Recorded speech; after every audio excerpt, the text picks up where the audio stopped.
Hey everybody, Coach Brendan here, and I wanted to answer a question I got this week about challenges. So somebody asked about, well, if we do challenges and what we thought about doing challenges. And you can see here, why don't we do 6-week weight loss challenges? That's the big one that's going around right now, that it's January. So I got 3 reasons for you. So reason number 1 is it is all relative. So if we did a weight loss challenge, your starting weight dictates how quickly you can lose weight. So if I'm starting at a lower weight, so say 150 pounds, it's a lot harder for me to lose, or I have less to lose than if I was starting at say 200, 250, or 300 pounds. So the 6-week challenge part of that, so if the challenge was to lose 20 pounds, then whoever is starting at the higher weight has a better chance of losing that in 6 weeks. The other factors that are out of our control that contribute to a weight loss challenge are your age, your gender, and your genetics. So those are all things we cannot control, and therefore you would be better off having a challenge specifically for you, whatever that number was or whatever that goal was or challenge was, based off of these items than if we all collectively did the same goal, say it was to drop X so many pounds, because it's too relative of a challenge. So we need to make it more specific if we did decide to do it.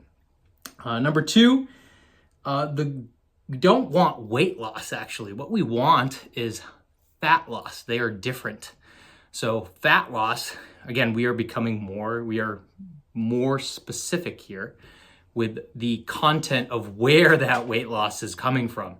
So you could lose 20 pounds in a few days if you were to drain all of the water out of your body. You've probably seen or heard of wrestlers or MMA fighters losing 20 to 25 pounds before a fight. And they do this all through water weight. They spit into cups, they go into saunas, they run with sweatsuits on. So very dangerous, but they lost 20 pounds. But where did the weight come from? The example I like to use is if you have 2 people who lose 20 pounds, but one person loses 15 pounds of fat, the other person loses 5 pounds of what we call as lean body mass. So that could be muscle mass, bone, water. So you have one person loses 15 or 15 and 5, and the other person loses 10 pounds of fat, but then 10 pounds of lean muscle tissue. The person who loses the 15 pounds of fat, but only 5 pounds of lean muscle tissue has a better chance in the long run of keeping that weight off because they were able to maintain and keep more of their lean body tissue. The other piece of this, number 3, is dangerous. Is it dangerous? I put a question mark there because no, it is not dangerous for everybody to do a 6-week weight loss challenge. But where it can become dangerous is 1, it can unlock maybe some previous disorders or previous psychological issues that you've had with food or exercise.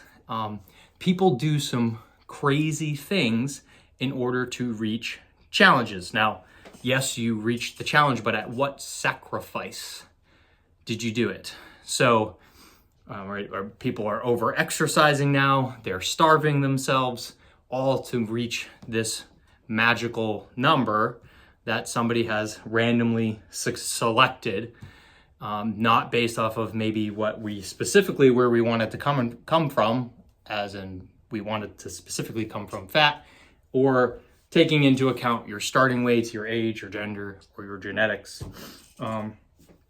Our play here is to always play the long game.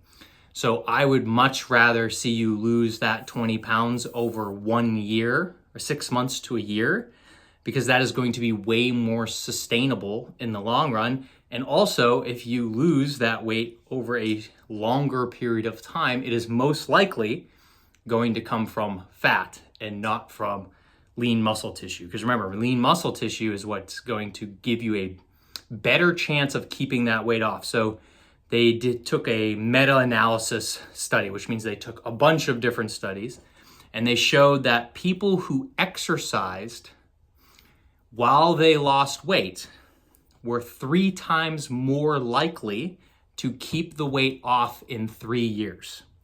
Now, if you exercised while you were losing weight or losing fat, exercise didn't actually move the needle in the number that much. That was diet. That was what you were consuming.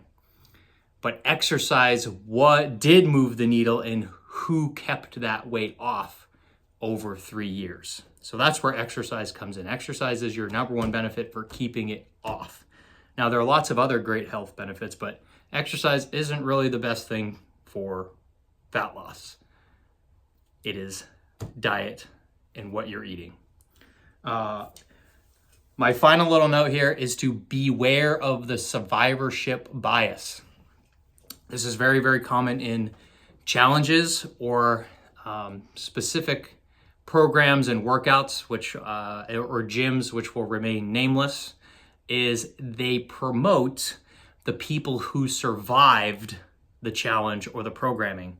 Who you do not see are all the people that quit, got injured by it, or now have, as I was mentioning, it could be dangerous. They might have a disorder now, or they did something really dumb, or they did something really out of character in order to try to reach this challenge, right? So we don't see those people. Those people don't get promoted on Instagram. Those people you don't write stories about.